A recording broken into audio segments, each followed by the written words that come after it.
क्षणात होत्याचं नव्हतं झालं. कुत्रा आडवा आला आणि मोटरसायकलस्वार शेतकऱ्याचा चक्क जीव घेऊन गेला.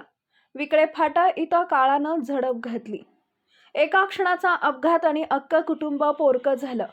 खटाव तालुक्यातील विकळे फाटा इथं झालेल्या भीषण अपघातात एका कष्टकरी शेतकऱ्याचा जागीच मृत्यू झाल्याची हृदयद्रावक घटना घडली आहे. एल्मरवाडी तालुका खटाव येथील शेतकरी सुरेश केदारी बागल वय वर्ष 40 हे दुपारी सुमारे 1 वाजेच्या सुमारास आटपाडी तालुक्यातून आपल्या गावाकडे मोटरसायकलवरून परतत होते.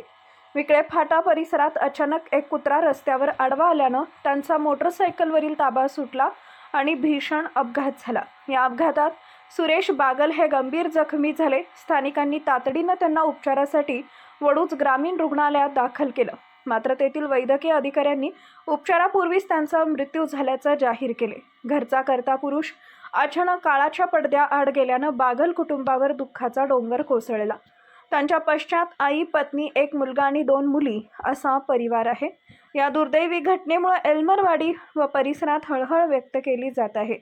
या प्रकरणी वडूज पोलीस ठाण्यात नोंद करण्यात आली असून अधिक तपास पोलीस नाईक पूनम जगदाळे करत आहेत. आवाज न्यूजसाठी संदीप जठार, गोंदवले.